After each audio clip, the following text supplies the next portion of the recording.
Good morning बच्चों, welcome to your chemistry class. और मैं हूं अतुल सिंह चौहान और आज हम केमिस्ट्री का लेक्चर नंबर 7 स्टार्ट करने वाले हैं। लास्ट लेक्चर में हमने सीखा था इक्विलिब्रियम कांस्टेंट की एप्लीकेशन के बारे में। तो first application we have already done in the last lecture. Now we have to do the second application part of the equilibrium constant which is the prediction of the direction of a reaction. तो second application हमारे लिए आज पढ़ना है prediction of the direction of the reaction। इसका क्या मतलब है ये हम समझ सकते हैं। उससे पहले एक जरा हाइपोथेटिकल जो हम लेते हुए आए हैं एक रिएक्शन ले लेते हैं। A plus B gives Cc plus D। Now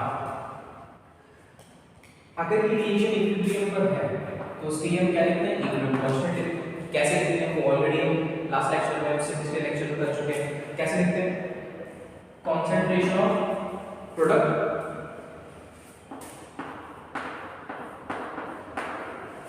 each raised to the power their coefficients। तो इस कंसंट्रेशन की पावर से इसकी d divided by product of concentration of reactants which is A and B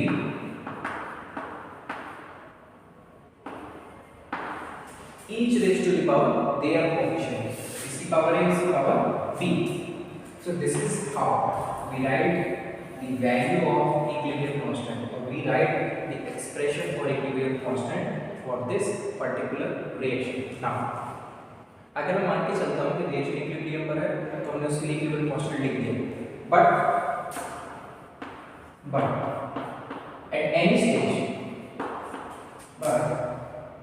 at any stage for this reaction मतलब किसी भी stage पर for any stage for this reaction other than equilibrium. इसका मतलब क्या है? इसका मतलब ये है कि अगर रिएक्शन इक्विलिब्रियम पर है तो हम इक्विलिब्रियम इक्विलिब्रियम कांस्टेंट की वैल्यू लिखेंगे। लेकिन किसी और स्टेज पर फॉर एग्जांपल अगर रिएक्शन इक्विलिब्रियम पर नहीं है या इक्विलिब्रियम पर पहुंची नहीं है या पहुंचने के बाद की स्थिति की बात कर रहे हैं, इक्विलिब्रियम पर ना हो, सिंपली बात यह है कि इक्विलिब्रियम पर रिएक्शन ना हो, उसके अलावा किसी और स्टेज पर रिएक्शन के हम क्या डिफाइन करते हैं? We define reaction quotient. I think reaction quotient के बारे में मैंने थर्मोडायनामिक्स में भी पढ़ा हुआ है, तो मैंने वहां भी बताया कि अगर रिएक्शन इक्विलिब्रियम पर है तो इक्विलिब्रियम कांस्टेंट डिफाइन करते हैं। लेकिन अगर रिएक्शन इक्विलिब्रियम पर नहीं है तो हम उसके लिए क्या डिफाइन करते हैं? फिर रिएक्शन क्वोशिएंट, जिसको हम डिफाइन करते हैं कैपिटल Q। तो अगर रिएक्शन इक्विलिब्रियम पर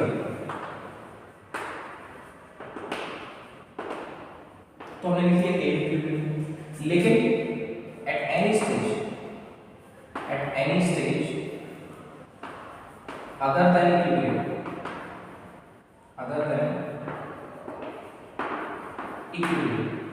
तो उसके लिए क्या डिफाइन करते हैं? रिएक्शन क्वोशिएंट Q होगा क्या? Same product of concentration of products raised to the power their coefficients divided by product of concentration of reactants raised to the power their coefficients. तो Q क्या हो जाएगा हमारे लिए? e पावर c d की power d a की power a और b की पावर b। अब आप कहेंगे ये दोनों वैल्यूज कैसे हैं? देखिए इक्विलिब्रियम के बराबर होना चाहिए नहीं।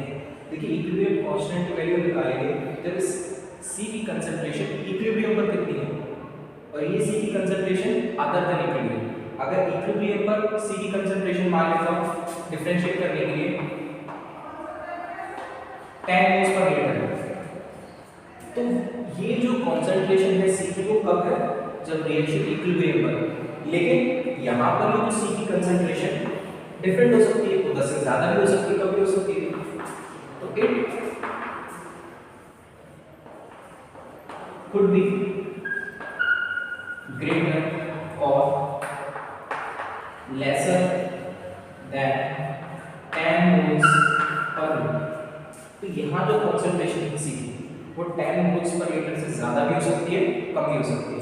जब ऐसा होगा तो ये पर्टिकुलर वैल्यू इसके बराबर नहीं है। इसका मतलब जब रिएक्शन इक्विलिब्रियम पर है तो के इक्विलिब्रियम डिफाइन करेंगे, और अगर रिएक्शन इक्विलिब्रियम पर नहीं है तो उसके लिए हम रिएक्शन क्वोशिएंट को डिफाइन करेंगे। Now what is the relation between these two and how can we predict the direction of a reaction by knowing the value of these two component which is equilibrium constant and reaction quotient. Now let's how we can predict the direction of a reaction by knowing these two values.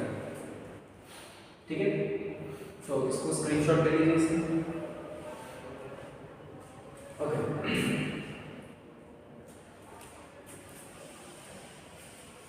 तो इसमें आपको 3 case पढ़ने हैं। ठीक है, इसमें आपको 3 cases discuss करना है। पहला केस है if Q is greater than K equilibrium। अब ध्यान से सुनिएगा, Q की जो वैल्यू है वो K equilibrium से अगर ज्यादा है, ये पहला केस है। इस केस में जो रिएक्शन है वो किस डायरेक्शन में जाएगी, यानी कि prediction the direction of reaction, किस डायरेक्शन में रिएक्शन या इक्विलिब्रियम शिफ्ट होगा वो हमको पता है, या किस डायरेक्शन में रिएक्शन जाएगी ये प्रेडिक्ट करना है। तो पहला केस है Q is greater than K equilibrium। ध्यान से सुनिएगा, K equilibrium पर कंसंट्रेशन सी की थी, फॉर एग्जांपल मान लेते हैं 10 मोल्स पर लीटर, लेकिन Q is equals to, अगर हम कह रहे हैं K equilibrium से Q की वैल्यू ज्यादा है तो इसी की वैल्यू लेके चलते हैं इस कंसंट्रेशन ऑफ C। अगर Q की वैल्यू ज्यादा होगी तो C की वैल्यू ज्यादा नहीं होगी, इसका मतलब इसकी जो वैल्यू है वो greater than 10 moles per litre रहेगी। अगर ज्यादा होगी तभी Q की वैल्यू ज्यादा आएगी। अगर इस C की वैल्यू ज्यादा है लेकिन अल्टीमेटली इसको पहुंचने कहां पर, इक्विलिब्रियम, जब रिएक्शन इक्विलिब्रियम पर पहुंचेगी तो C की कंसंट्रेशन कम हो जाएगी। अब हमको C की कंसंट्रेशन को इवेंचुअली करना क्या है, कम करना, क्योंकि हमको यहां से पता चलेगा क्योंकि वैल्यू ज्यादा होगी इसका मतलब कंसंट्रेशन ज्यादा है इसमें, लेकिन C की कंसंट्रेशन इक्विलिब्रियम पर कम है। अगर मुझे इस C की कंसंट्रेशन को कम करना है तो आप खुद बताइए कि रिएक्शन को मैं बैकवर्ड डायरेक्शन में भेजूं या फॉरवर्ड डायरेक्शन में। अगर रिएक्शन फॉरवर्ड डायरेक्शन में गई तो C की कंसंट्रेशन बढ़ेगी, जो कि हम नहीं चाहते, लेकिन अगर ये बैकवर्ड डायरेक्शन में आई तो C की कंसंट्रेशन हो जाएगी कम। जैसे C की कंसंट्रेशन कम होगी वो कहां पहुंचेगी, इक्विलिब्रियम में। जैसे इक्विलिब्रियम पहुंचेगा K इक्विलिब्रियम आ जाएगा। इसका मतलब पहला पॉइंट देखेंगे कि Q की जो वैल्यू है अगर K इक्विलिब्रियम से ज्यादा है, इसका मतलब कहीं ना कहीं इन सभी की वैल्यू मिलाकर इनसे ज्यादा है, और हमको करना है इनकी वैल्यू को कम, जैसे C है या D है, इनकी वैल्यू को कम करना है। कम करने के लिए क्या करेंगे, इसको बैकवर्ड डायरेक्शन में मूव कराएंगे, या रिएक्शन अपने आप ही बैकवर्ड डायरेक्शन में जाएगी, इसकी वजह से इनकी कंसंट्रेशन हो जाएगी कम और रिएक्शन आ जाएगी इक्विलिब्रियम। तो पहला केस में समझ लिया कि अगर Q की वैल्यू के इक्विलिब्रियम से ज्यादा है तो रिएक्शन काम करेगी, then reaction will move in backward direction to attain equilibrium। ठीक, तो फर्स्ट पॉइंट क्या है कि अगर Q की वैल्यू ज्यादा है इक्विलिब्रियम से तो रिएक्शन जो है बैकवर्ड डायरेक्शन में जाएगी, इक्विलिब्रियम को अटेन करेगी। दूसरा point, if Q is less than K, अब वही दोबारा से C की कंसंट्रेशन 10 मोल्स पर लीटर थी, यहाँ पर पहले केस में हमने क्या माना था कि Q की वैल्यू अगर ज्यादा है तो कहीं ना कहीं C की कंसंट्रेशन जो है वो ज्यादा रहेगी। और इस केस में माना कि Q की वैल्यू कम है, तो Q की वैल्यू कब कम हो सकती है, जब C की वैल्यू 10 मोल्स पर लीटर से कम रहेगी। अगर C की वैल्यू 10 मोल्स पर लीटर से कम रही होगी, इसका मतलब इसकी कंसंट्रेशन अभी कम है, इक्विलिब्रियम पर ज्यादा है। तो इक्विलिब्रियम पर पहुंचने के लिए हमें इस C की कंसंट्रेशन को बढ़ाना पड़ेगा।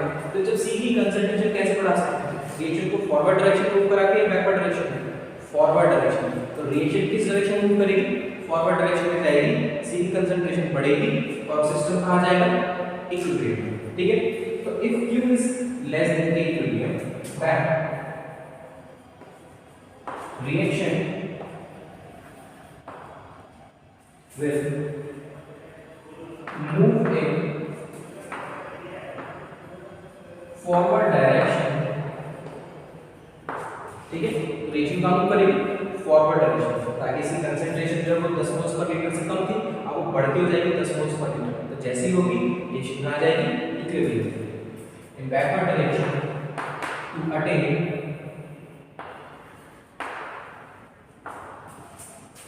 इक्विलिब्रियम, ठीक है। थर्ड और last, if Q is equals to K equilibrium. अब Q और K इक्विलिब्रियम कब हो सकते हैं बराबर, जब C, इस और C और दोनों की कंसंट्रेशन क्या रहेगी बराबर, इसकी 10 मोल्स पर लीटर है और यहाँ की इसकी कितनी होगी 10 मोल्स पर लीटर। तो उस केस में क्या होगा, K इक्विलिब्रियम और Q क्या होगी बराबर। इसका मतलब क्या है, रिएक्शन किस डायरेक्शन में जाएगी, दोनों डायरेक्शन में जाएगी सेम अमाउंट से, या हम ये कह सकते हैं कि कहीं नहीं जाएगी क्योंकि रिएक्शन ऑलरेडी इक्विलिब्रियम है। Then the reaction is already at equilibrium.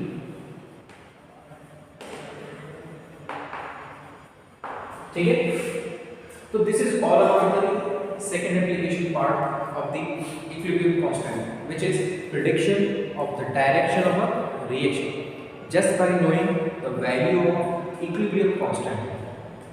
We can predict the extent of a reaction, and by knowing the value of K equilibrium and Q, we can predict the direction of a particular reaction to attain the equilibrium. If Q, which is reaction quotient, is greater than K equilibrium, then the reaction will move in the forward direction to attain the equilibrium. If Q is less than K equilibrium, then what will happen? Reaction will be in which direction? It will move in the forward direction to attain the equilibrium. And the third case is if Q is equals to K equilibrium, then the reaction will not go anywhere because the reaction is already at equilibrium. ठीक है, so this is all about the prediction of direction of a reaction, the second application part of the equilibrium constant. And today इतना, आज के लिए इतना ही काफ़ी है, और जो थर्ड हमारा एप्लीकेशन पार्ट रह गया है उसको हम अगली वीडियो में करेंगे। तब तक के लिए थैंक यू।